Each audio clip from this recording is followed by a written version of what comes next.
Jesus. கர்த்தர் நல்லவர், அவர் கிருபை என்றும் உள்ளது. சந்தோஷமா இருக்கீங்களா? கர்த்தருடைய வார்த்தைக்கு நேராய் கடந்து செல்லுவோம்.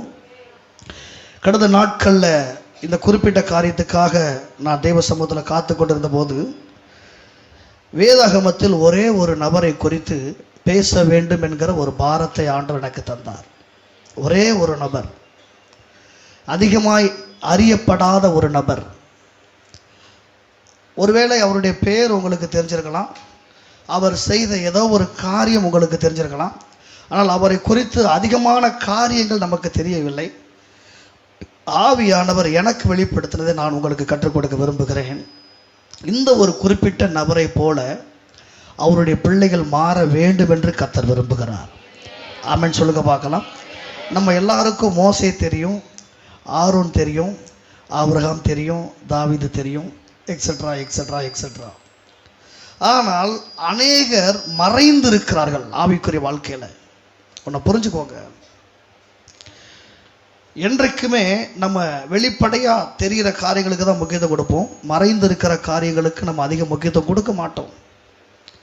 ஆனால் ஒரு சில பரிசுத்தவான்களை ஆண்டவர் ஒளித்து வைத்திருக்கிறார், மறைத்து வைத்திருக்கிறார். அவர்கள் மறைவாக இருந்து அவர்களுக்கென்று கொடுக்கப்பட்ட அந்த காரியங்களை மிகவும் நேர்த்தியாய் செய்து கொண்டிருக்கிறார்கள். நான் அடிக்கடி சபையில் சொல்கிற காரியம்தான். நம்ம நீட்டாக ஆலயத்துக்கு வருவோம், அந்த சேரில் வந்து உட்காருவோம், ஆண்டவர் ஆராதிப்போம், போய்கிட்டே இருப்போம். ஆனால் நம்மளாம் வர்றதுக்கு முன்னாடி ஒரு சிலர் வருவாங்க. அவங்க அந்த ஆலயத்தை க்ளீன் பண்ணி கூட்டி தொடச்சி அந்த சேரெல்லாம் ஆர்டர் படி போட்டு, இது யாருக்கும் தெரியாது. இன்னும் சொல்ல போனால் அந்த சபையில் உள்ள அந்த ரெஸ்ட் ரூம் கூட ஒரு சிலர் தியாகத்தோடு கூட வந்து அதையும் க்ளீன் பண்ணுகிற ஒரு சிலர் இருக்கிறாங்க. உண்மையிலே இதெல்லாம் யாருக்கும் தெரியாது.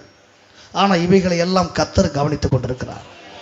ஒன்றை புரிந்து கொள்ளுங்கள், மனிதர்கள் பார்க்க அல்லது மனிதர்கள் பாராட்ட நான் ஒரு காரியத்தை செய்வேன் என்றால் அதற்குரிய பலனை என் ஆண்டவர் தரமாட்டார். எப்பொழுதுமே நமக்குள்ள ஒரு எண்ணம் இருக்கணும், கர்த்தர் என்னை பார்க்கிறார், கர்த்தர் என்னை கவனிக்கிறார்.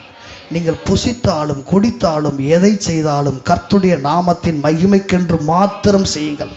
கர்த்தர் என்னை பார்க்கிறார், கர்த்தர் என்னை கவனிக்கிறார். அந்த ஒரு எண்ணம் நமக்குள்ள வந்துருச்சுன்னா நான் சொல்றேன், நம்முடைய பேச்சு மாறும், சுபாவம் மாறும், எண்ணங்கள் மாறும், எல்லாம் மாறும். அவன் சொல்லுங்க பார்க்கலாம்.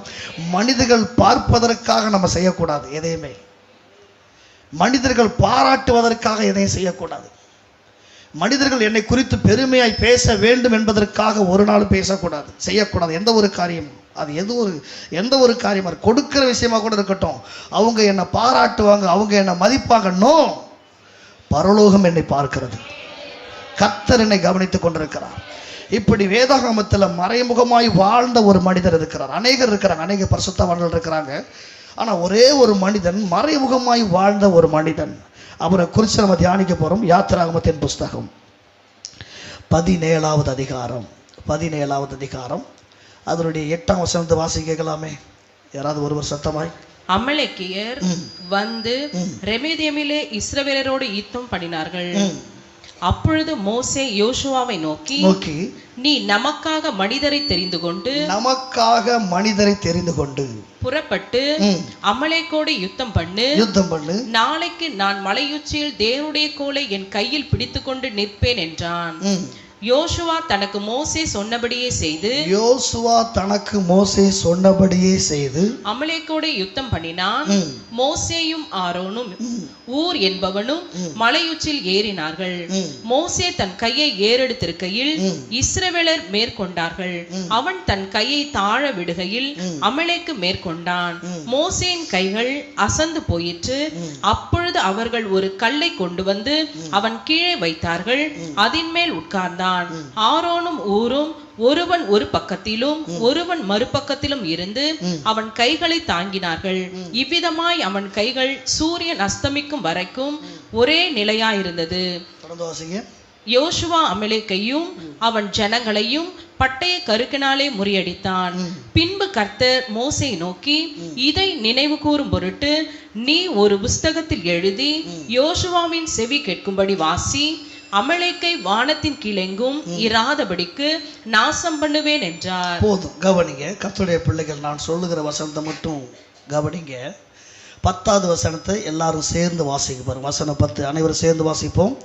யோசுவா தனக்கு மோசே கட்டளையிட்டபடியே செய்து அவர்களுடைய அமலேக்கோடே யுத்தம் பண்ணினான். மோசேயும் ஆரோனும் ஊர் என்பவனும் மலை உச்சியில் ஏறினார்கள். கரங்களை உயர்த்தி ஆமென் சொல்லுங்க பார்க்கலாம். இங்கே ஒரு யுத்தம் நடைபெறுகிறது. எனக்கு தெரிந்து இஸ்ரவேல் ஜனங்கள் செய்கிற முதலாவது யுத்தம் இதுதான். யாத்ராம் புஸ்தகத்தில் அவங்க அந்த எகிப்தை விட்டு வெளியே கிளம்பி வர்றாங்க. இவர்கள் பண்ணுகிற யுத்தம், பார்வோனோடு ஆண்டவர் யுத்தம் பண்ணினார். ஆனால் இவர்கள் பண்ணுகிற முதலாவது யுத்தம் இதுதான். இன்னொரு ஆச்சரியமான காரியம் என்ன அப்படின்னா, இங்கு தான் முதலாவது யோசுவாவின் பெயர் பைபிளில் வருகிறது. இங்கு தான் முதலாவது ஊர் என்பவனுடைய பெயரும் பைபிளில் வருகிறது. நல்லா கவனிங்க. முத பைபிளில் எங்கே வருதோ அந்த வார்த்தைலாம் ரொம்ப முக்கியம்.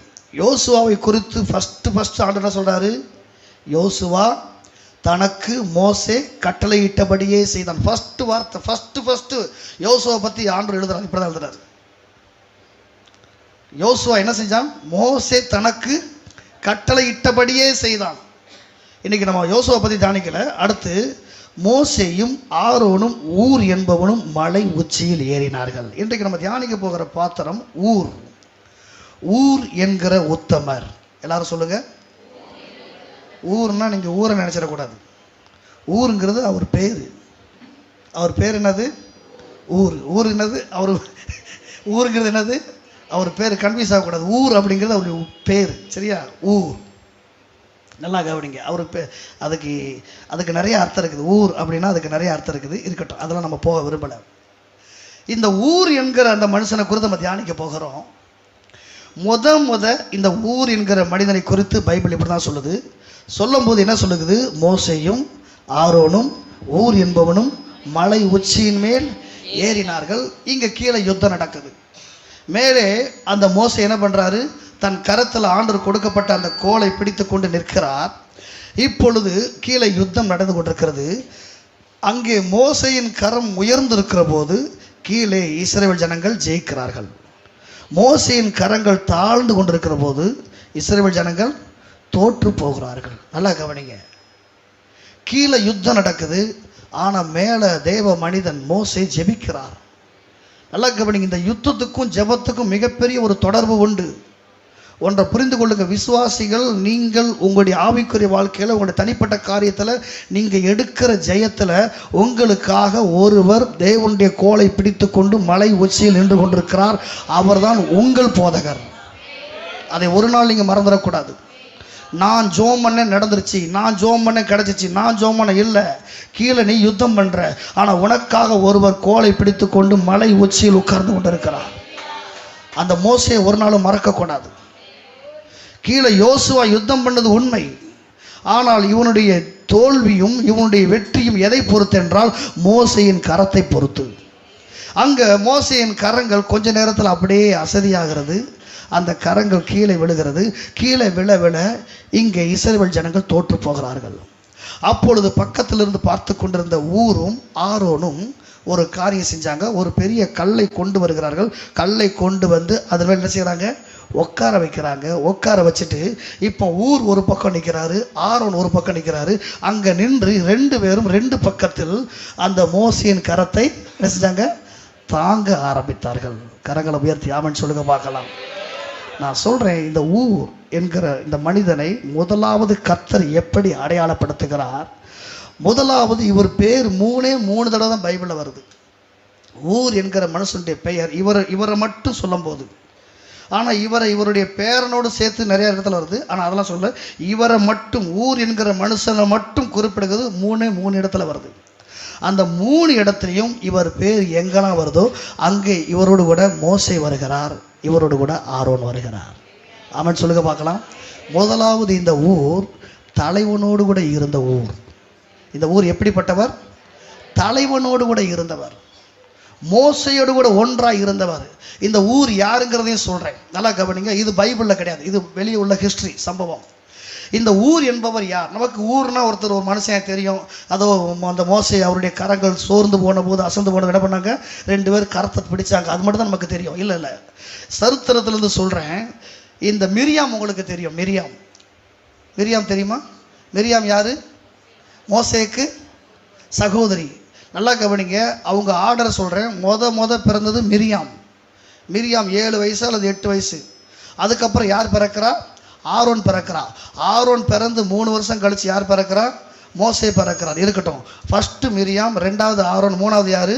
மோசே. ஆனால் இப்போ கவனிங்க, இந்த மிரியாமுடைய கணவர் தான் ஊர் என்று சொல்லப்படுகிறது. இந்த ஊர் என்பவர் யார்? மிரியாமுடைய கணவர். இது சரித்திரத்தை சொல்லப்படுது. இருக்கட்டும், நல்லா கவனிங்க. இப்பொழுது நல்லா கவனிக்கணும். இந்த ஆரோன் என்பவனும் வயதில் மூத்தவர், மோசேக்கு மூத்தவர். இப்போ இந்த ஊர் என்பவரும் என்ன செய்வார்? வயதில் கண்டிப்பாக மூத்தவர். ஏன்னா அக்கா வீட்டுக்காரரு, அக்கானாலே வயசு பெரியவங்க, அக்காவோட வீட்டுக்காரரு இன்னும் வயசு பெரியவங்க. நல்லா கவனிங்க. இப்போ நான் கொஞ்சம் யோசித்து பார்க்குறேன். மோசே உட்காந்துருக்கிறாரு, மோசே ஒரு கல்லில் உட்காந்துருக்கிறாரு. இப்போ 2 பக்கம் அவரை விட வயசில் பெரியவங்க யாரு? ஒரு பக்கம் ஆரோன், இன்னொரு பக்கம் ஊர். இவங்க 2 பேர் நின்றுக்கிட்டு இருக்கிறாங்க. நின்றுக்கிட்டு என்ன பண்ணுறாங்க? கையை பிடிச்சிக்கிட்டு இருக்கிறாங்க. நான் சொல்கிறேன், ஆண்டவர் உங்களுக்கு தந்திருக்கிற ஊழியர் உங்களோட வயசில் சின்னவங்களாக இருக்கலாம், அனுபவத்தில் கூட சின்னவங்களாக இருக்கலாம். ஆனால் கர்த்தர் உங்களை ஏன் பக்கத்தில் வச்சிருக்கார் அப்படின்னா, நீங்கள் அவருடைய கரத்தை தாங்க வேண்டும் என்பதற்காக கர்த்தர் வைத்திருக்கிறார். ஒரு நாளும் நல்லா கவனிங்க. இந்த மோசையை பற்றி நீங்கள் நல்லா வாசிக்கலாம். மோசே எத்தனை முறை மலை மேலே ஏறினார்? யாராவது பதில் சொல்ல முடியுமா? மோசே மலை மேலே ஏறினார், சீனாய் மலை மேலே ஏறினார், சீனாய் மலை மேலே ஏறினார். எத்தனை முறை ஏறினார்? தோராயமாக சொல்லுங்க, குத்து மதிப்பாக சொல்லுங்க. தப்பாக இருந்தாலும் பரவாயில்ல, நான் உங்களை மன்னிச்சிருவேன். எத்தனை முறை ஏறினார் தோராயமா? இங்கே சொல்லாட்டா எக்ஸ்ட்ரா ½ hour எடுத்துக்கிடுவேன் டைம். சீக்கிரம் சொல்லுங்க. மோசே எத்தனை முறை மலை மேலே ஏறினார்? சீனாய் மலை மேலே எத்தனை முறை ஏறினார்? சொல்லுங்க, ஒரு குத்து மதிப்பா சொல்லுங்களேன்.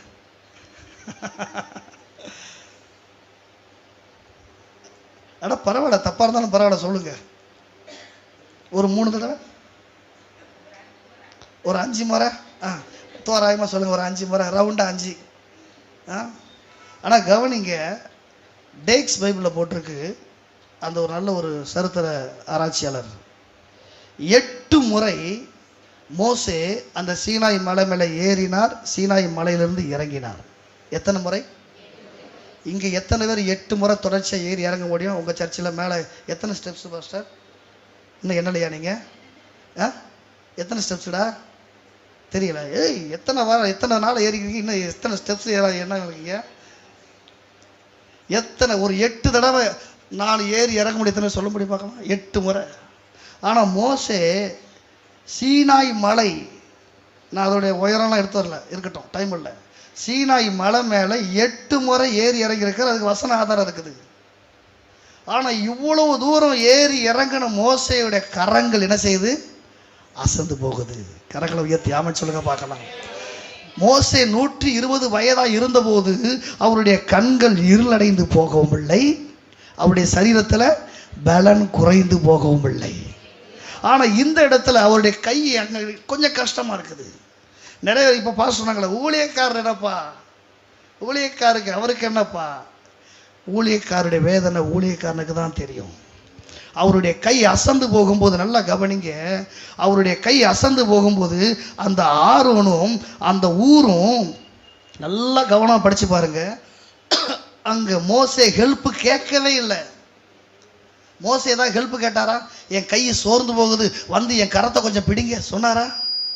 மோசே இந்த ஆரோன்ட்டையும் ஹெல்ப் கேட்கல, ஊர்ட்டையும் ஹெல்ப் கேட்கல. ஆனால் இவர்கள் 2 பேரும் பாராட்ட வேண்டிய ஒரு விஷயம், மோசே அவங்க கிட்ட ஹெல்ப் கேட்காமலே தானாகவே போய் கடந்து சென்று என்ன பண்ணாங்க? உதவி செஞ்சாங்க. பாஸ்டர் ஒரு வார்த்தை சொல்லியிருக்க வேண்டியதானே பாஸ்டர், நாங்கள் உடனே ஓடி வந்திருப்போமே. உண்மையிலே சொல்கிறேன், தரமான விசுவாசி, முதிர்ந்த விசுவாசி, ஆவிக்குரிய விசுவாசி அப்படின்னா உங்கள் பாஸ்டர் முகத்தை பார்த்த உடனே நீங்கள் புரிஞ்சுக்குவீங்க, பாஸ்டர் ஏதோ ஒரு பிரச்சனை இருக்கிறாரு. பாஸ்டர் வாயை திறந்து சொல்லணும் அவசியமே கிடையாது. எத்தனை பேர் என்னை பார்த்தோன்னே கரெக்டாக பாஸ்டர் சொல்லுங்கள் என்னாச்சு, கரெக்டாக கேட்பாங்க. நான் எப்பயும் போல் பேசுவேன், எல்லாம் பண்ணுவேன், ஆனால் கரெக்டாக சொல்லுவாங்க, சொல்லுங்கள் பாஸ்டர் ஏதோ ஒரு பிரச்சனை சொல்லுங்கள். ஏன்னா அவங்களுக்கு தான் தெரியும். அதாவது 2 வகையான மக்கள் இருக்காங்க. நீங்க 1000 வார்த்தையை சொன்னாலும் அவங்க கொஞ்சம் கூட புரிஞ்சிக்க மாட்டாங்க. இது ஒரு வகையான மக்கள். ஆனா இன்னொரு வகையான மக்கள் எப்படி தெரியுமா? நீங்க ஒரு வார்த்தை கூட பேச வேண்டிய அவசியம் இல்லை. உங்க சைலன்ஸ், உங்களுடைய அமைதி, அதை வச்சு அவங்க புரிஞ்சுக்கிடுவாங்க. புரிஞ்ச மாதிரி சத்தம் ஒரு ஆமென் சொல்லுங்க. நீங்க அந்த 2வது கூட்டமா இருக்கணும். இந்த ஊரும் அந்த ஆரோனும் மோசே ஒரு வேலை கொடுக்கட்டும் எதிர்பார்க்கல. ஒரு வேலை நீங்க கொடுத்தா செஞ்சிடும் பாஸ்டர், ஒரு ஊழியத்தை கொடுத்தா செஞ்சிடும் பாஸ்டர், நீங்க ஒரு உத்தரவு போடுங்க பாஸ்டர், உடனே ஓடி போய் சேரேன். இந்த மோசே யாருக்கும் உத்தரவும் போடல, இந்த மோசே யாருக்கும் கட்டளை கொடுக்கல, இந்த மோசே யாருக்கும் ஒன்றும் சொல்லல. ஆனால் மோசேயின் கரங்களை பார்த்த உடனே இந்த ஊரும் இந்த ஆரோடும் தாமாகவே வருகிறார்கள். அவர்கள் தாமாகவே கடந்து வந்து அந்த இடத்துல ஒரு கல்லை எடுத்து வைத்து, அந்த தன்னுடைய வயசை கூட பார்க்க மாட்டேங்க, என்னோட வயசுல சின்னவராக இருந்தாலும் பரவாயில்ல, மோசே நீ உட்காரு, ஏன்னா உன் கை உயர்த்தப்பட்டிருந்தால் தேவ ஜனங்கள் நன்றாயிருப்பார்கள். கரங்களை உயர்த்தி ஆமென் சொல்லுங்க பார்க்கலாம். நான் சொல்றேன், சுவர் இருந்தாதான் சித்திரம் வரைய முடியும். உங்க ஊழியக்கார் நல்லா இருந்தா உங்க வீடு நல்லா இருக்கும். அந்த பேசிக்க முதல் புரிஞ்சுக்கோங்க. என்னைக்குமே ஊழியக்காரனை மனதார நேசிக்க கற்றுக்கொள்ளுங்க. ஊழியனை மனதார நேசிக்கணும். நான் என்னைக்குமே எனக்கு எல்லாத்துக்கும் ஒரு பெஸ்ட் மால்னா எங்க அம்மா எங்க அப்பா தான். எங்க அம்மா தான். எங்கனாலும் அடிச்சு சொல்லுவேன். இதெல்லாம் இப்போ உள்ள காலத்தில் நடக்குது என்ன தெரியல. எங்கள் அப்பா என்ன பண்ணுவாருன்னா, வாரத்தில் ஒரு நாள் கறி வாங்குவார். வாரத்தில் ஒரு நாள் கறி. எங்கள் வீட்டுக்கு 1 கிலோ கறி வாங்குறாருன்னா இன்னொரு 1 கிலோ கறி வாங்கிட்டு நேராக பாஸ்டர் வீட்டுக்கு போவார். அந்த 1 கிலோ கறியை கொடுத்துட்டு தான் எங்கள் வீட்டுக்கே வருவார். எங்கள் அண்ணன் கல்யாணத்துக்கு எங்கள் பாஸ்டருக்கு, எங்கள் பாஸ்டர் அம்மாவுக்கு, பாஸ்டர் பிள்ளைகளுக்கு எல்லாருக்கும் ட்ரெஸ் எடுத்தாங்க. எங்களுக்கு ட்ரெஸ் எடுக்கலை. ஆனால் இன்னைக்கு ட்ரெண்ட் அப்படியே மாறிடுச்சு. இன்னைக்கு எப்படி ட்ரெண்ட் மாறிடுச்சு? நமக்கு வேண்டிய எல்லாம் செஞ்சிருவோம், ஆனால் ஊழியக்காரரை மறந்துடுவோம். பாஸ்டர் இத்தனாம் தேதி வந்துருங்க, இந்த இடத்துல வந்துருங்க, இங்கே வந்து இந்த காரியத்தை முடிச்சு கொடுத்துருங்க, நீங்கள் வந்து நடத்தி மட்டும் கொடுத்துருங்க போகிறோம். நான் சொல்கிறேன், உங்களுக்கென்று கொடுக்கப்பட்டிருக்கிற அந்த ஆவிக்குரிய தகப்பனை மனதார நேசிக்க கற்றுக்கொள்ளுங்க. எந்த ஒரு விசுவாசி தன் போதகரை மனதார நேசிக்கிறானோ, நான் சொல்கிறேன், அந்த குடும்பம் நல்லா இருக்கும். அந்த பிள்ளைகளை கர்த்தர் நிச்சயம் வாழ வைப்பார். எனக்கு இன்னும் நிறைய தடவை நல்லா ஞாபகம் இருக்குது. எனக்கு ஒரு பர்த்டே. அந்த பர்த்டேக்கு அதுக்கு முந்தின நாள் நைட்டு தான் போய் எனக்கு ஒரு சட்டை ரெடிமேட் எங்கள் அம்மா வாங்கினாங்க. நல்லா ஞாபகம் இருக்குது. அந்த கலர் முதற்கொண்டு ஞாபகம் இருக்குது. ஒரு சிலதை நம்ம மறக்க முடியாது. அது நான் அடம் பிடிச்சி சண்டை போட்டு எனக்கு ஒரு சட்டை எடுத்து கொடுன்னு கேட்டு, அப்போது மிஞ்சி போனால் ஒரு 6th 7th படிச்சிருப்பேன். அவ்வளோதான். நல்லா ஞாபகத்தில் இருக்குது. அடுத்து மறுநாள் பர்த்டே அந்த சட்டையை போட்டுட்டு பாஸ்டர்கிட்ட போய் ஜோம் பண்ணோம். ஆனால் ஜோம் பண்ணுறதுக்கு காணிக்க கொடுக்க காசு இல்லை. எங்கள் அம்மாவுக்கு ஒன்றும் தெரில, என்ன பண்ணுன்னு தெரில. நேராக பார்த்தாங்க வெளியே இந்த வடக்காரம்மா ஒரு அம்மா, ஒரு வடக்காரம்மா. அந்த வடக்காரம்மா வர வச்சு 25 வடை வாங்கி பார்சல் பண்ணி கொண்டு போ, பாஸ்டர்கிட்ட கொடுத்து ஜோம் பண்ணிட்டு வா. ஒன்றுமே இல்லைங்க, ஒன்றுமே இல்லை. நான் சொல்கிறேன், நீ கொடுக்கணும்னு நினச்சா உன் தலையை அடமானம் வச்சு கூட நீ கொடுத்துடலாம். சாக்கு போக்கு சொல்ல அவசியமே கிடையாது. நீங்கள் தப்பாக நினச்சிக்கூடாது. பாஸ்டர் ஏதோ சொல்லி வச்சு பேசுகிறாங்க. இல்லை, இந்த ஊரை பற்றி கர்த்தர் எனக்கு எழுதின கொடுத்த வார்த்தை நான் உங்களுக்கு சொல்லிக்கிட்டு இருக்கிறேன். யாரையும் ப்ளீஸ் பண்ணி நான் பேச மாட்டேன். ஆண்டவர் ஆவியானவர் எனக்கு தருகிற வார்த்தையை சந்தோஷமாக சொல்லிட்டு போய்கிட்டே இருப்பேன். இந்த ஊர் மோசைக்கிட்ட உதவி போய் செய்கிற, தன்னுடைய வயசை கூட பார்க்கல. நான் மோசையோட வயசில் பெரியவன் அப்படிங்கிறத பார்க்கல, எதையும் பார்க்கல. அவருடைய டிக்னிட்டி பார்க்கல, அவருடைய ஈகோ பார்க்கல, எதையும் பார்க்கல. இல்லை, மோசையை நல்லா இருந்தா தேவ ஜனங்கள் நல்லா இருப்பாங்க. கரங்களை உயர்த்தி ஆமென் சொல்லுங்க பார்க்க. நான் சொல்கிறேன், முதலாவது தலைவனோடு கூட இருந்த ஒரு ஊர். நான் சொல்கிறேன், எது ஒன்றுனா உங்கள் போதகரோடு கூட இணைந்து நில்லுங்க. உங்கள் பாஸ்டருக்கு ஒன்றுனா ஆளை வந்து நிற்கிறது நீங்களா நிற்கணும். அவங்க போகட்டும், அவங்க பார்த்துக்குவாங்க, இவங்க பார்த்துக்குவாங்க, அவங்க நம்மளோட நல்லா இல்லை. நான் என் பங்குக்கு ஆளை நான் போய் நிற்கணும். கரங்களை உயர்த்தி ஆமென் சொல்லுங்க பார்க்கலாம். இந்த ஊரை பற்றி இன்னும் நிறைய பேசலாம். நல்லா கவனிங்க. அந்த ஊர் இந்த மோசைக்கு நிழலாகவே மாறிவிட்டார். இந்த மோசை எங்கெல்லாம் போகிறாரோ அங்கெல்லாம் போகிறாரு. இவர் மலை உச்சி மேலே ஏறுறாரா, இவனும் ஏறுறார். நம்ம நினைக்கிறோம் மோசை மட்டும்தான் 8 முறை மலையில் ஏறினார். கிடையவே கிடையாது. கூட இவங்களும் சேர்ந்து தான் ஏறினாங்க. மோசை எங்கே போனாலும் அங்கே இவங்களும் போய் நிற்பாங்க. மோசை ஜோம் பண்ண போகிறாரு, இவங்களும் போய் ஜோம் பண்ண நிற்பாங்க. மோசை எங்கே போகிறார் அங்கே போய் நிற்பாங்க. ஏன்னா மோசை கூடவே இருக்கிற ஒரு நல்ல ஒரு ஊர். கரங்களை உயர்த்தி ஆமென் சொல்லுங்க பார்க்கலாம். இன்னைக்கு உங்கள் அடையாளம் மாறட்டும். கர்த்தர் எனக்கென்று நல்ல ஒரு மோசையை வைத்திருக்கிறார், எனக்கென்று நல்ல ஒரு போதகரை தந்திருக்கிறார். நான் அவருக்கு நிழலாய் மாற வேண்டும். ஒன்று தலைவனாயிரு அல்லது தலைவனோடு கூட இரு. ஒன்று நீ தலைவனாயிரு, இல்லைன்னா தலைவனோடு கூட இரு. உனக்கென்று கொடுத்திருக்கிற அந்த ஊழியக்காரரை கனம் பண்ணு, நேசி. என்னைக்குமே நமக்கு பாருங்க, அந்த நமக்கு தந்திருக்கிற அந்த போதகர் மேலே சபை மேலே திருப்தியே இருக்காது. அது ஏன் அப்படின்னு தெரில. இவர் என்னதான் உயிரை கொடுத்து பிரசங்கம் பண்ணாலும், இவர் என்னதான் உயிரை கொடுத்து ஆராதிச்சாலும், அங்கே யாரோ ஒருத்தர் சொல்கிற ஒரு சின்ன தீர்க்கதரிசனம் இவங்களுக்கு ரொம்ப பெருசாக தெரியும். வஞ்சிக்கப்படக்கூடாது தேவ பிள்ளையே, வஞ்சிக்கப்பட்டு போயிடக்கூடாது. உனக்காக இரவும் பகலும் திறப்பின் வாசல் நிற்கிறது கர்த்தர் உனக்கென்று தந்திருக்கிற உத்தம ஊழியர். வேற யாரும் உனக்காக திறப்பின் வாசல் நிற்க மாட்டாங்க, வேற யாரும் உனக்காக நிற்க மாட்டாங்க. உனக்கு ஒன்றுனா ஆளா ஓடி வர்றது உன் போதகர். நான் சொல்றேன், மற்றவங்க செய்தி நீ கேட்கலாம், பாட்டு கேட்கலாம், எல்லாம் பண்ணலாம், ஆனால் அது ரெண்டாம் பட்சமாக இருக்கட்டும். முதலாவது என் போதகர், முதலாவது கர்த்தர் எனக்கு கொடுத்திருக்க திருச்சபை. கரங்களை உயர்த்தி சந்தோஷம் ஒரு ஆமென் சொல்லுங்க பார்க்கலாம். இந்த ஊர் தலைவனோடு கூட இருந்த ஒரு ஊர். நான் சொல்றேன், நீங்க இன்னைக்கு ஒரு தீர்மானம் பண்ணுங்க. இந்த புதிய வருஷத்துல வர்றீங்க, அடுத்த வருஷத்துல வர்றீங்க, இது வரைக்கும் நீங்க எப்படி தெரியாது. இனிமே நீங்க நினைச்சுக்கோ, நான் என் சார்பாக, என் பங்காக, என் தலைவனுக்கு ஏதாவது ஒரு பணியை நான் ஆற்ற வேண்டும். எங்க பாஸ்டர் பிரசங்கம் பண்ணிட்டு உள்ள போய் டயர்டா படுத்துறாரு. அவருக்கு சுகர் இருக்கு, நிறைய பிரச்சனை. எங்க பாஸ்டர்னா ஊர்ல சிவகாசியில் சொல்றேன், நான் வளர்ந்த சபை,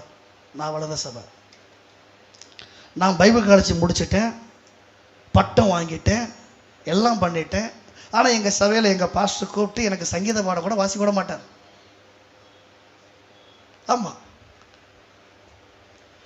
கீழே தான் உட்காந்துருப்பேன், ஆடியன்ஸ் உட்காரல உட்காந்து ஆராதிப்பேன், சபையில் அட்டன் பண்ணுவேன், எல்லாம் பண்ணுவேன். நமக்கு ஒரு நல்ல நல்ல நண்பர்கள் 4 பேர் இருப்பாங்க.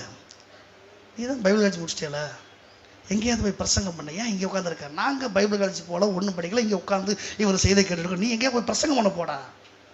ஆனால் எங்கள் அம்மா சொன்னாங்க, உனக்கு ஆண்டவர் ஒரு ஊழியத்தை தர்ற வரைக்கும் இந்த போதருக்கு தான் நீ அடங்கியிருக்கணும். இது எங்கள் அம்மா கற்றுக் கொடுத்த பாடம். எங்கள் அம்மா எந்த பைபிள் காலேஜும் போகல, எங்கள் அம்மா அப்படிலாம் பைபிளை கரைச்சி குடிச்சதும் கிடையாது. ஆனால் சொல்லுவாங்க, தெளிவாக சொல்லுவாங்க, ஆண்டவர் உனக்குன்னு ஒரு ஊழியத்தை தர்ற வரைக்கும் இந்த போதருக்கு தான் அடங்கியிருக்கணும். எனக்கு ஒரு சின்ன ப்ரேயர் பாயிண்ட் கூட தரமாட்டார் பாஸ்டர். மேபி அவர் தெரிஞ்சுக்கலாம், இவனுக்கு ஜோம் பண்ண தெரியுமா அப்படி கூட நினச்சிக்கலாம், இருக்கட்டும். நான் அவரை குறை சொல்ல, இப்போ வரைக்கும் குறை சொல்ல மாட்டேன், ஆனால் அதான் உண்மை. ஆனால் கவனிங்க, அவர் பிரசங்கம் மட்டும் டயர்டாக போய் உள்ளே படுத்திருப்பார். நான் பின்னாலே போய் அவர் காலை போய் அவிக்க விடுவேன். கால்லாம் வீங்கிரும், அவர் கொஞ்ச நேரம் 2 நாளே கால் வீங்கிரும். பின்னாடி போய் அவங்க உட்காந்து கால் அவிக்க விட்டுட்டுருவேன். பெருமைக்காக சொல்லலைங்க, சபையிலேயே தான் கிடப்பேன். 24/7 அங்கே தான் கிடப்பேன். ஏதாவது வேலை செஞ்சுக்கிட்டு, அந்த வேலை இந்த வேலை அது இது, ஏதாவது எடுபடி வேலை, எல்லாம் எடுபடி வேலை தான், எல்லாம் செஞ்சுட்டு அங்கே தான் உட்காந்துருப்பேன். எனக்குன்னு ஆண்டவர் தனிப்பட்ட முறையில் ஒரு ஊழியத்தை தர்ற வரைக்கும் கர்த்தனுக்கு தந்திருக்கிற அந்த ஆவிக்குரிய போதர் கையில் அடங்கியிருக்க கர்த்தர் உதவி செய்தார். ஏற்ற காலத்தில் கர்த்தர் உங்களை உயர்த்தும்படிக்கு அவருடைய பலத்த கரத்துக்குள்.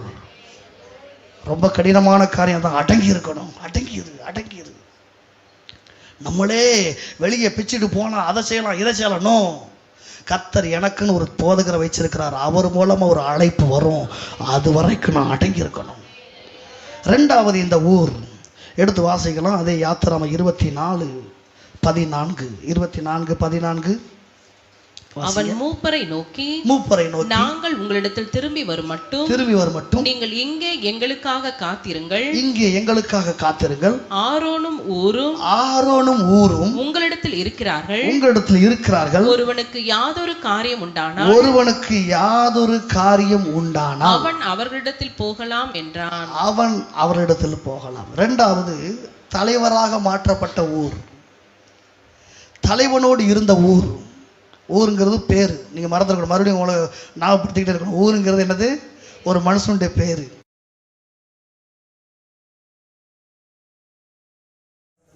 ஊர் அப்படின்னா பிரைட்னஸ், வெண்மை. ஊர் என்றால் வெண்மை என்றார்.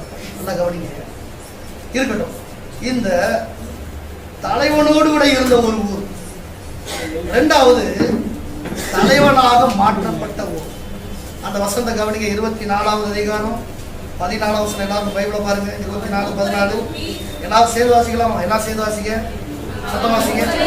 மூப்பரை நோக்கி திரும்பி வரும் மட்டும்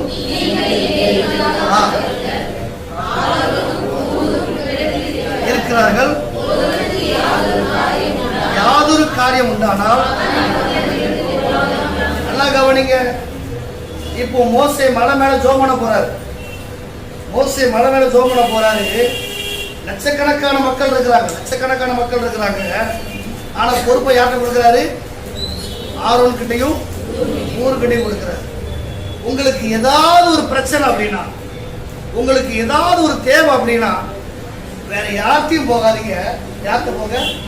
ஆரோன்கிட்ட போங்க, ஊர்கிட்ட. இப்பதான் இவருக்கு பொறுப்பு தேடி வருது. என்னுடைய கணிப்புப்படி இவருக்கு இந்த பொறுப்பு தேடி வரும்போது கிட்டத்தட்ட 90 வயசு. என் கணக்குப்படி இருக்கலாம் 90 வயசு இருக்கலாம். ஆனா நல்லா கவனிங்க, 90 வயசு ஆனாலும் இந்த ஊர் எந்த அளவுக்கு உண்மையா இருந்தாருன்னா, எனக்கு மோசே ஒரு காரியத்தை சொல்ற வரைக்கும் நான் அமைதியா இருக்கேன். அவரா பார்த்து ஒரு பொறுப்பை கொடுக்கிற வரைக்கும் நானே போய் துணிந்து அந்த பொறுப்பை செய்ய மாட்டேன், கை வைக்க மாட்டேன். தாழ்மையா சொல்றேன், கடவுள் உங்களுக்கு கிருபை தந்திருந்தா கடவுளுக்கு நன்றி சொல்லுங்க. வரங்களை கொடுத்தா ஆண்டவருக்கு நன்றி சொல்லுங்க. ஆனா கடவுள் எனக்கு கிருபையை கொடுத்துட்டார், வரங்களை கொடுத்துட்டார், அதை கொடுத்துட்டார், இதை கொடுத்துட்டார் சொல்லிட்டு நானாகவே ஒரு முந்திரி கொட்டையை போல, அந்த வார்த்தை கரெக்டாகும். எதுக்கு அதுக்கு பேர் முந்திரி கொட்டை வச்சாங்க?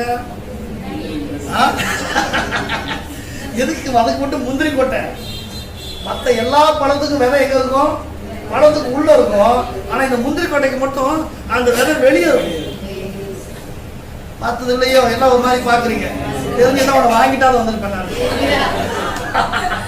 இந்த முந்திரி கொட்டை என்ன செய்யணும்? முந்திட்டு வந்து நிற்குமா. ஆனா இந்த ஊர் அப்படி இல்லை. என் மோசே எனக்குன்னு ஒரு பொறுப்பை கொடுக்கிற வரைக்கும் நான் அடங்கி சொல்றேங்க. லட்சக்கணக்கான ஜனங்கள் இருக்கிறாங்க. 25 லட்சத்துக்கும் அதிகமான ஜனங்கள். 25 லட்சத்துக்கும் அதிகமான ஜனங்கள் இருந்தாலும் இந்த 2 பேருக்கு மட்டும்தான் பொறுப்பு தேடி வருது. நான் சொல்றேன், கடவுள் உங்களை உயர்த்தணும்னு நினைச்சிட்டாருன்னா நீங்க எங்க இருந்தாலும் கடவுள் உங்களை உயர்த்த முடியும். எப்படிப்பட்ட இடத்துல இருந்தாலும் கடவுள் உயர்த்த முடியும். நான் சொல்றேன், கடவுள் உங்களுக்கு தான் ஒரு பொறுப்பு வச்சிருக்காரு அப்படின்னா யாரும் வந்து அதை தட்டி பறிக்கவே முடியாது. சொல்லுங்க பாக்கலாம். சொல்றேன், எனக்குலாம் 4 பேரை பார்த்தா நிமிர்ந்து பேச யோசிப்பேன். நான் சொன்னா நீங்க நம்ப மாட்டீங்க. அதான் என் கேரக்டர். லேடிஸை சுத்தமா பார்க்கவே மாட்டேன். அவ்வளவு நல்லா இருக்காங்க. உண்மையிலே பெண்களின் முகத்துக்கு முகம் நான் பார்க்கவே மாட்டேன். இப்ப கிடையாது, அப்போ இல்ல. என் கேரக்டர் அப்படி இருந்தது. நான் அதாவது நீங்க சொன்ன ஆச்சரியப்படுவீங்க. என்னுடைய 3வது வருஷம் நிறைவு அந்த பைபிள் காலேஜ். அப்போ என்ன செய்யணும்? எல்லாரும் போய் பிரசங்கம் பண்ணணும்.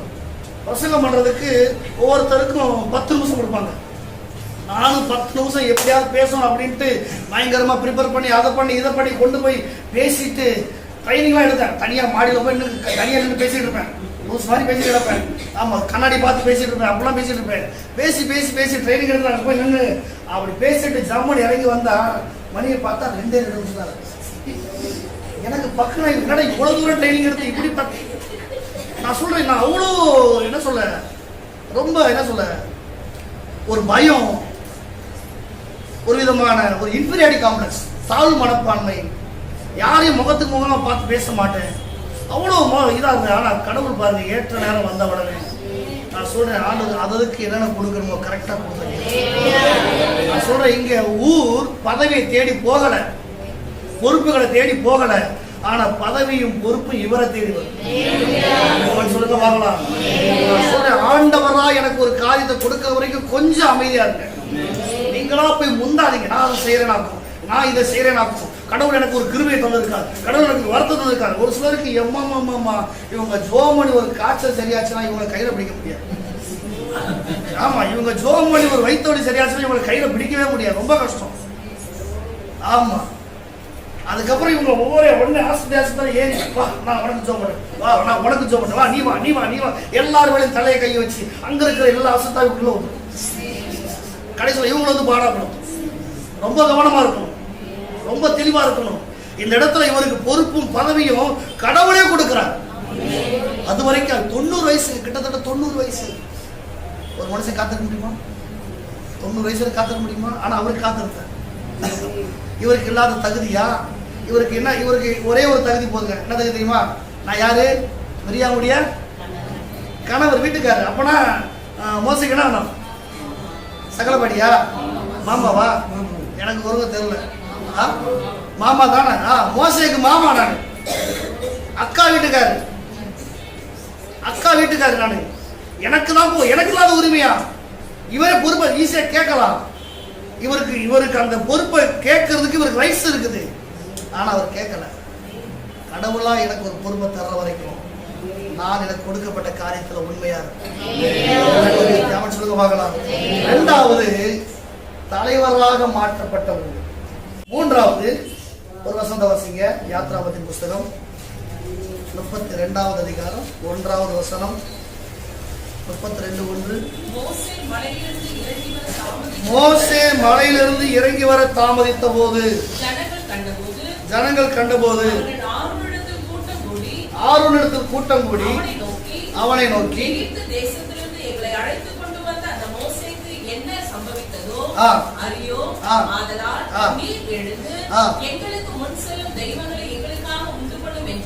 நல்லா எல்லாரும் கவனிங்க. ஒரு கேள்வி கேட்கிறேன். மோசே மலை மேல ஏறும் போது என்ன சொன்னாரு? உங்களுக்கு ஏதாவது பிரச்சனை யார்கிட்ட கேட்கணும்? ஆரோன்டையும் ஊர்த்தையும் கேட்கிறாரு. இப்போ படிங்க, எல்லாம் சேர்ந்து படிங்க. 32:1. மோசே மலையிலிருந்து இறங்கி வர தாமதிக்கிறதை ஜனங்கள் கண்டபோது அவர்கள் ஆரோனிடத்தில் கூட்டம் கூடி அவனை நோக்கி, போதும். யார்கிட்ட கூடி வராங்க? ஆக்சுவலா யார்கிட்ட போக சொன்னாரு? ஊருக்கிட்டையும். இவங்க யார்கிட்ட வர்றாங்க? அப்ப ஊர் என்ன ஆனார்?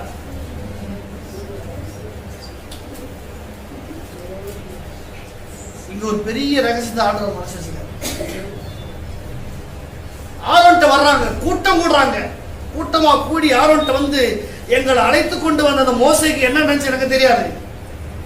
அதனால எங்களுக்கு முன்பாக செல்லக்கூடிய ஒரு தெய்வத்தை உண்டு பண்ணும், எங்களுக்கு ஒரு தெய்வத்தை வேணும். உடனே இவர் என்ன பண்றாரு? உங்ககிட்ட இருக்க தங்கெல்லாம் கொண்டு வாங்க, நகையெல்லாம் கொண்டு வாங்க. என்ன பண்றேன்? நான் ஒரு தெய்வத்தை உண்டு பண்றேன்னு சொல்லிட்டு இவர் ஒரு தெய்வத்தை கண்டுபிடி உண்டு பண்றாரு. எல்லாரும் கவனிக்கணும். ஆரோன் மோசேக்கு வாயா இருந்த பேசுறாரு. சீனாய் மலையில இருந்து இறங்கினத மோசேயும் பார்த்தார், ஆரோனும் பார்த்தார். தேவனுடைய பிரசனத்தை கண்டவர். ஆனா இங்க எப்படி அவர் துணிஞ்சு ஒரு கண்ணுக்குட்டி செய்ய முடிஞ்சிச்சு? இந்த ஜனங்கள் கேட்டா உடனே கண்ணுக்குட்டி செஞ்சு கொடுத்துவாரா? எப்படி அவரால் செய்ய முடிஞ்சிச்சு? கொஞ்சம் யோசிக்கணும். இந்த இடத்துல ஒரு காரியம் நடந்தது.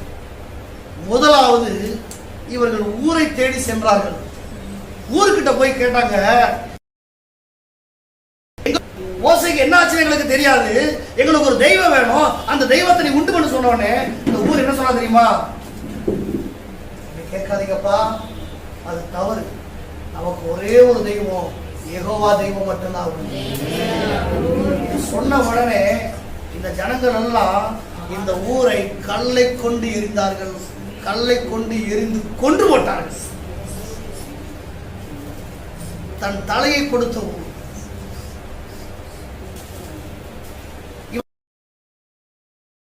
துணிந்து நின்ற ஒரு ஊர். இப்போ ஊர் இவருக்கு முன்னாடி செத்து கிடக்காரு. ஆரோன் பார்க்கிறாரு. ஆரோனுக்கு பயம் வந்துருச்சு. இப்போ இந்த ஊர் என்ன சொன்னாரு? இந்த ஊர் என்ன சொன்னாரு? உங்களுக்கு தெய்வத்தை உண்டு பண்ண மாட்டே சொன்னாரு. அதான் என்ன பண்ணிட்டாங்க? இவரை கல்ல கொண்டு எரிஞ்சு கொண்டு போட்டாங்க. இப்போ இதே காரியத்தை நான் சொன்னா இவங்க அடுத்து யாரை கொள்ளுவாங்க? எரிய கொள்ளுவாங்க அப்படின்ட்டு இவர் சொன்னாரு, நான் கண்டுபிடி செஞ்சு தரேன். மோசே கூடயே இருந்த ஆரோன் வழி மாறிவிட்டார். ஆனால் இந்த ஊர் கொஞ்சம் கூட வழி மாறல. தான் அறிந்த சத்தியத்துல அவர் கடைசி வரைக்கும் உறுதியா ஆழ்மையா சொல்றேன். இன்னைக்கு அநேக சத்தியங்கள்ங்கிற பேர்ல அநேக சாக்கடைகள் பரவிட்டு இருக்குது. சத்தியத்தை சொல்றோம், சத்தியத்தை சொல்றோம், சத்தியத்தை சொல்றோம் அப்படின்ட்டு நிறைய சாக்கடை தான் பரவிட்டு இருக்குது.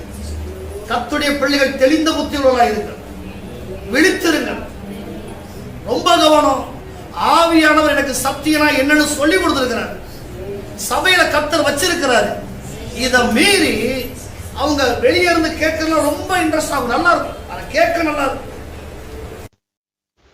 நீ எப்படினாலும் வாழலாம், என்னன்னாலும் செஞ்சுக்கலாம், எப்படினாலும் இருக்கலாம், யாரும் ஒன்றும் பண்ண முடியாது.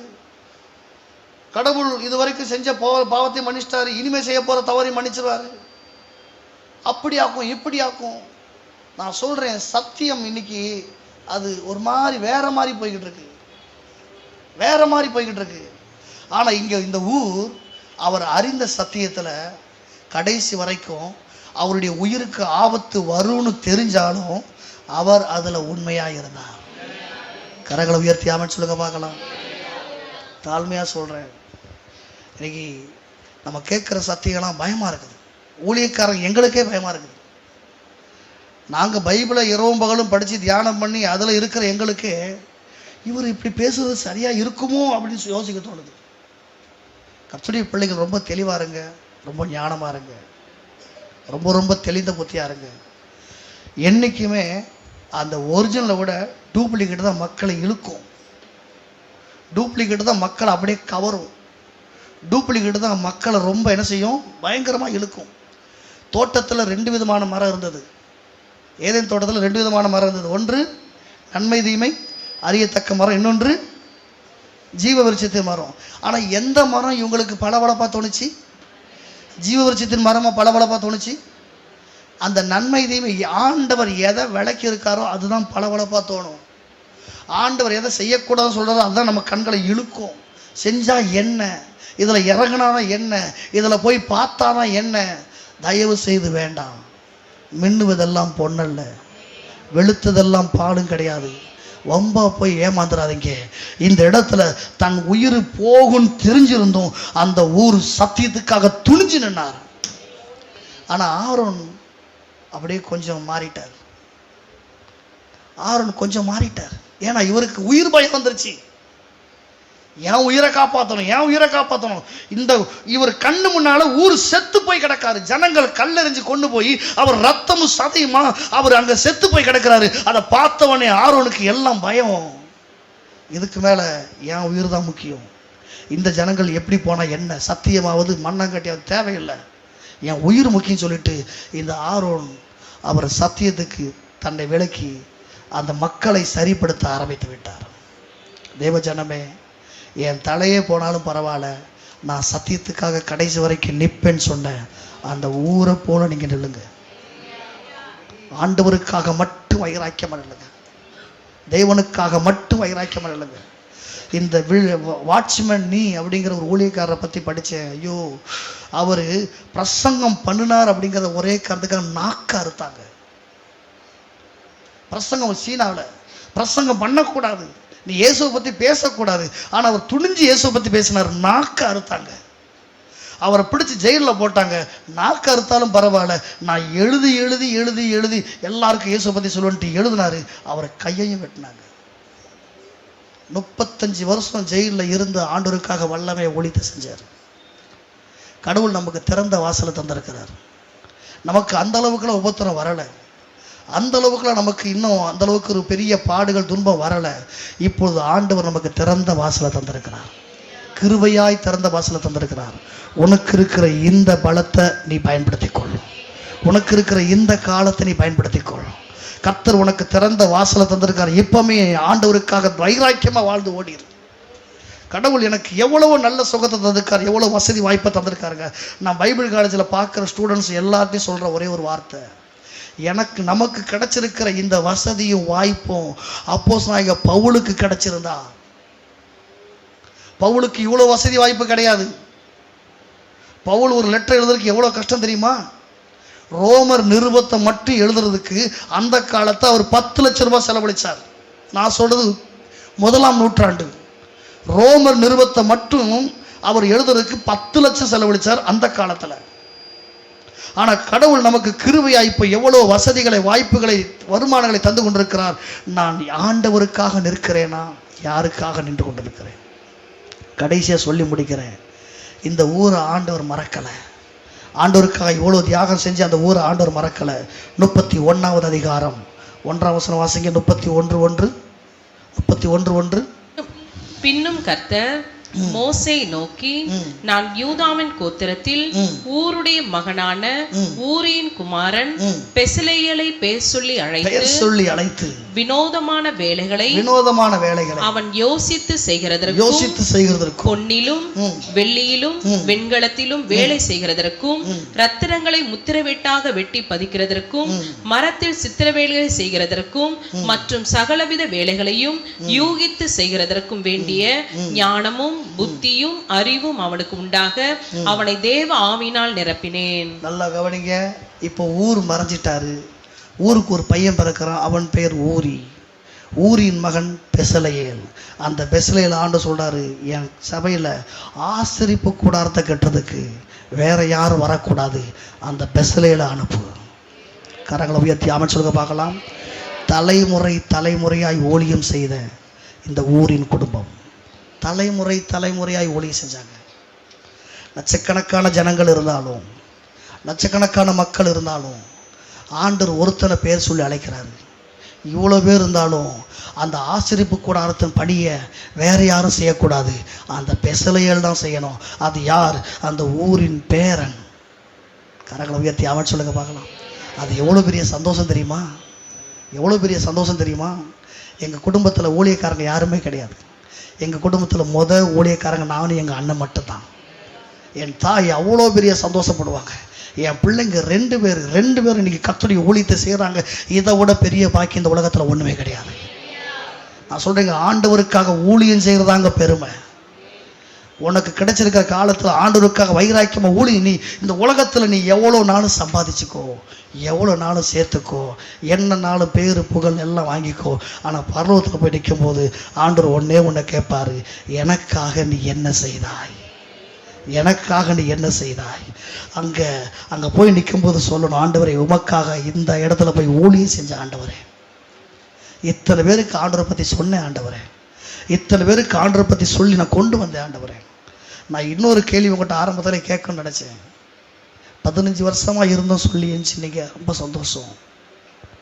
ஒரு ஆண்டு ஒரு விசுவாசியாவது உங்களால் ரட்சிக்கப்பட்டிருக்கிறார்களா? 15 ஆண்டுகள் இருந்தேன் என்று சொன்னால் உங்கள் மூலமாய் குறைந்தபட்சம் 15 விசுவாசிகளாவது இந்த சபையில் அங்கத்தினராக மாறி இருக்கிறார்களா? நான் மட்டும் ரட்சிக்கப்பட்டால் போதாது, என்னோடு கூட ஒரு கூட்டம் வரணும். நான் சொல்கிறேன், ஆண்டவர் ஒரு பெரிய திட்டம் வச்சிருக்காருங்க. நமக்கு கடவுள் எவ்வளவோ கிருபைகளையும் வரங்களையும் தாளந்துகளையும் நேரங்களையும் அள்ளி கொடுக்கிறார். இந்த ஊர் மறைந்து போயிட்டான், அவனுடைய பேர் மறந்து விட்டது, அவனுடைய வம்சமே எல்லாருக்கும் மறந்து போச்சு. இப்படி ஒருத்தன் இருந்தான், சத்தியத்துக்காக நின்னா அப்படிங்கிறத எல்லாரும் மறந்துட்டாங்க. ஆனால் ஆண்டவர் ஒரு நாள் மறக்கலை. கர்த்தருக்காக நீங்க செய்கிறத கர்த்தர் தன்னுடைய ஞாபக புஸ்தகத்தில் அவர் எழுதி வச்சிருப்பார். ஆண்டவருக்காக நான் எதை செஞ்சாலும் கர்த்தர் அவருடைய ஞாபக புஸ்தகத்தில் எழுதி வச்சிருப்பார். அதான் ஏற்ற நேரம் வந்தது. நீங்க சொன்ன ஆச்சரியப்படுவீங்க. இந்த பெசலேயலுக்கு ஆண்டவர் இந்த பொறுப்பை கொடுக்கும்போது அவனுக்கு வெறும் 13 வயசு. 13 வயசு பையனை ஆண்டவர் சொல்றாரு, நீ தான் பையன் ஆசரிப்பு கூடாரத்தை செய்யணும். அது எவ்வளவு பெரிய ஆசீர்வாதம் தெரியுமா? அது எவ்வளவு பெரிய கணத்துக்குரிய பாத்திரம் தெரியுமா? லட்சக்கணக்கான ஜனங்கள் இருந்தாலும் மோசேக்கு அப்புறம் ஆண்டவர் யோசுவாவை எடுத்து கனம் பண்ணி யோசுவாவை எல்லாருடைய கண்களுக்கு முன்பாக மகிமைப்படுத்துற என்றால் அது எவ்வளவு பெரிய பாக்கியம் தெரியுமா? நான் சொல்றேன், மனுஷன் நம்மளை கனப்படுத்த வேண்டாங்க, கர்த்தர் நம்மளை கனப்படுத்தணும். தலைமுறையா என் குடும்பம் கர்த்தருக்காக ஊழியம் செய்யணும். உங்களுக்கு நேரம் கிடைக்கும் போதெல்லாம் கர்த்தருக்காக ஏதாவது ஒரு ஊழியத்தை செய்யுங்க. உங்களால் இயன்ற ஊழியத்தை செய்யுங்க. கடந்த நாட்களில் அந்த வாட்ஸ்அப்பில் ஒரு வீடியோ பார்த்தேன். ஒரு சகோதரன் ஒரு கை இப்படி கோணையாக இருக்குது, இன்னொரு கை இப்படி கோணையாக இருக்குது. 2 கையுமே நேரம் இல்லை, அவர் 2 கையுமே கோணையாக இருக்குது. கால் 2 நடக்க முடியல, அந்த காலை இழுத்துக்கிட்டே போகிறார். அவர் தோளில் ஒரு ஜோல்னா பை, அந்த ஜோல்னா பையில் ட்ராக்ஸு, அதை வச்சு அந்த பக்கம் வர்றவங்க போகிறவங்க எல்லாருக்கும் கொடுக்குறாரு. கடவுள் எனக்கு நல்ல சுகத்தை தந்திருக்கிறாரு, நல்ல கைகாலை தந்திருக்கிறாரு. பக்கத்தில் வேலை செய்கிறவங்ககிட்ட நான் ஒரு நாளாவது இயேசுவை பற்றி சொல்லியிருப்பேனா? என் கூட ட்ராவல் பண்ணுறவங்களுக்கு ஒரு நாளாவது இயேசுவை பற்றி சொல்லியிருப்பேனா? என் வண்டியில் எத்தனை பேர் வர்றாங்க, எத்தனை பேருக்கு நான் உதவி செய்கிறேன், அவங்களுக்கு ஒரு நாளாவது இயேசுவை பற்றி சொல்லியிருக்கிறேனா? என் வீட்டில் வந்து பால் பாக்கெட்டு போடுறாங்க, நியூஸ் பேப்பர் போடுறாங்க, எத்தனை பேர் என் வீட்டுக்கு வர்றாங்க, அவங்களுக்கு ஒரு நாளாவது இயேசுவை பற்றி நான் சொல்லியிருக்கிறேனா? ஏன்னா நமக்கு வெட்கம், இயேசுவை பத்தி சொல்றதுக்கு வெட்கம். இந்த பூமியில ஆண்டவரை பத்தி சொல்றதுக்கு நீ வெட்கப்பட்டா, பரலோகத்துல ஒன்னு ஆண்டவர் அங்க பேத்து அங்க அவர் பரலோகத்துல தேவதூர் முன்னாடி பேசுறதுக்கு அவர் வெட்கப்படுவார். நான் சொல்ல வசனம் சொல்லுது, இந்த பூமியில் நான் அவரை பத்தி சொல்றதுக்கு வெட்கப்படக்கூடாது. என்னை ரட்சித்தார், என்னை வேறு மனுஷனா மாற்றினார், அவரை பத்தி சொல்றதுக்கு நான் ஏங்க வெட்கப்படணும்? எனக்கு அந்த வீடியோ பார்த்து நான் கண்ணீர் விட்டு அழுதேன். 2 கையும் சரியில்லை, 2 காலும் சரியில்லை, அவனுக்கு வாயை திறந்து பேச முடியல. ஆனால் அவனுக்குள்ள ஒரு வாஞ்ச, இந்த ட்ராக்ஸை எப்படியாவது கொடுத்துடணும், இந்த ட்ராக்ஸை எப்படியாவது கொடுத்துடணும். நான் சொல்கிறேன், பரலோகத்தில் போகும்போது கடவுள் உன்கிட்ட கேட்குறது ஒன்றே ஒன்று, எனக்காக நீ இந்த பூமியில் நீ என்ன செஞ்சாய்? கர்த்தருக்காக எதையாவது செஞ்சு முடிச்சிருங்க. அந்த ஊர் ஆண்டவருக்காக வாழ்ந்தான், அவனுடைய சந்ததியும் ஆண்டவருக்காக வாழ்ந்தார்கள். கர்த்தர் உங்களை அப்படி மாற்றுவாராக. நீங்கள் இருக்கிற இடத்துல எல்லாரும் எழுந்து நிற்பீங்களா? உங்களுக்காக ஒரு சில நிமிடங்கள் நான் ஜெபிக்க விரும்புகிறேன். நீங்கள் இருக்கிற இடத்துல எல்லாரும் எழுந்து நின்று, யாரும் கண்களை திறந்து வேடிக்கை பார்க்க வேண்டாம். எல்லாரும் கண்களை மூடி, முடிந்தால் உங்களுடைய கரங்களை செய்ய உனக்கு நேராக உயர்த்தி, யாரும் கண்களை திறந்து வேடிக்கை பார்க்க வேண்டாம். எளிமையான ஒரு காரியத்தை சொல்லியிருக்கிறேன். இந்த ஊர் தலைவனோடு கூட இருந்தான், மோசையோடு கூட இருந்தான். இன்றைக்கு நான் எனக்கென்று தந்திருக்கிற அந்த போதகரோடு நிற்கிறேனா? அவரோடு கூட நிற்கிறேனா? திருச்சபையோடு கூட இணைந்து நிற்கிறேனா? எனக்குன்னு ஒரு கூட்டத்தை சேர்க்கிறேனா? எனக்குன்னு ஒரு கூட்டத்தை சேர்த்துக்கிட்டு இருக்கேனா? வேண்டாம், இது திருச்சபை, கர்த்தருக்குரியது. தலைவனோடு கூட இணைந்திருந்த ஒரு ஊர், தலைவனோடு கூட இணைந்திருக்கணும், தரிசனத்தோடு கூட இருக்கணும், தரிசனத்தோடு கூட இருக்கணும். அந்த ஊருக்கு ஒரு தரிசனம் இருந்துச்சு. இந்த மோசே நல்லா இருந்தா இஸ்ரவேல் ஜனங்கள் நல்லா இருப்பாங்க. அவருக்கு ஒரு தரிசனம் வந்துச்சுங்க. உங்கள் போதகரை குறித்து உங்களுக்கு ஒரு தரிசனம் வரட்டும், இந்த சபையை குறித்து உங்களுக்கு ஒரு தரிசனம் வரட்டும், நீங்கள் இருக்கிற இடத்துல மக்களை குறித்து உங்களுக்கு ஒரு தரிசனம் வரட்டும். கர்த்தர் என்ன விசுவாசியா இத்தனை வருஷம் இந்த சபையில வச்சிருக்கிறாரு, இந்த இடத்துல வச்சிருக்காரு. என் மூலமா எத்தனை பேர் ஆண்டவர் அறிந்திருக்கிறாங்க, என் மூலமா எத்தனை பேர் ஆண்டுடைய பிள்ளையா மாறி இருக்கிறாங்க. ஒரு சந்ததி உண்டு, அது தலைமுறை தலைமுறையாய் தேவனை சேவிக்கிற சந்ததி என்று சொல்லப்படும். இந்த ஊருடைய உயிருக்கு ஆபத்து வந்தது. எல்லாரும் கல்லை கொண்டு எறிகிறாங்க. இவர் கொஞ்சம் சத்தியத்தை மாற்றி பேசலாம், ஆனால் துணிந்து நின்னார், துணிந்து நின்னார். நான் செத்தாலும் பரவாயில்லை என்று சொல்லி சத்தியத்துக்காக உயிரை விட்ட ஒரு ஊர். தேவ ஜனமே, ஒரு கொடிய காலங்கள் வந்து கொண்டிருக்கிறது, ஒரு கொடிய காலங்கள் வந்து கொண்டிருக்கிறது. பதருக்கும் கோதுமை மணிக்கும் ஒரு வித்தியாசம் உண்டாக போகுது. நீ பதரா இருக்கிறாயா, கோதுமை மணியா இருக்கிறாய் என்பதை கர்த்தர் பார்க்கத்தான் போறாரு. நீங்க உங்களுக்குள்ள ஒரு எண்ணம் வரணும், நான் இருக்கிற இடத்துல பதராய் அல்ல ஆண்டவரே, நான் ஒரு கோதுமை மணியா மாறணும், நான் ஒரு கோதுமை மணியா மாறணும். அவர் என்னை கொன்று போட்டாலும் நான் அவர் மேல மட்டும் நான் நம்பிக்கையா இருப்பேன். எத்தனை பேர் சொல்ல முடியும்? கர்த்தர் உங்ககிட்ட ஏதோ ஒன்றை எதிர்பார்க்கிறார். இந்த ராத்திரி நேரத்தில் கர்த்தர் உங்ககிட்ட ஏதோ ஒன்றை எதிர்பார்க்கிறார். நீ இருக்கிற இடத்துல கர்த்தருக்காக ஏதாவது ஒன்றை செய், தேவனுக்காக ஏதாவது ஒன்றை செய், தேவர் ராஜ்யத்தின் மகிமைக்காக ஏதாவது ஒன்றை செய். கர்த்தர் உன்னை எதிர்பார்த்து காத்துக் கொண்டிருக்கிறார். வாலிப தம்பி, வாலிப சகோதரி, கர்த்தர் உனக்கு ஞானத்தை தந்திருக்கிறார், சிறந்த கிருபைகளை தந்திருக்கிறார். ஏனோ தானோ வென்று வாழ்வதற்காக அல்ல, கர்த்தருக்காக வாழணும், கர்த்தருக்காக வாழணும், தேவனுக்காக வாழணும். கொஞ்ச காலம் இந்த பூமியில இயேசுவுக்காக, அவருடைய சுவிசேஷத்துக்காக எப்படியாகிலும் ஒரு கூட்ட ஜனங்களை நான் ஆத்தும ஆதாயம் பண்ணணுமப்பா, நான் ஆத்தும ஆதாயம் பண்ணணுமப்பா, நான் ஆத்தும ஆதாயம் பண்ணணும்பா. உங்க வலது கரத்தை உயர்த்தி முடிந்தால் கண்ணீரோடு கூட கேளுங்க. எவ்வளவோ நாட்கள், எவ்வளவோ நேரங்கள், எவ்வளவோ தருணங்கள் எனக்கு கிருபையா கர்த்தர் கொடுத்தீங்கப்பா. நான் அலட்சியம் பண்ணிட்டேன்.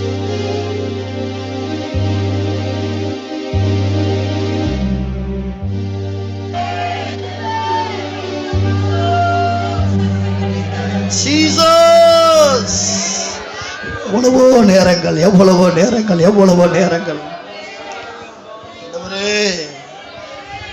எனக்கு கிடைச்சிருக்கிற காலத்தை சரியா பயன்படுத்தணும். முடிந்தால் கண்ணீரோடு கூட கேளுங்க. ஒரே ஒரு வாழ்க்கை, என் வாழ்க்கை எப்போ முடியும்னு எனக்கு தெரியாது, என் வாழ்க்கை எப்போ முடிய போது எனக்கு தெரியாது.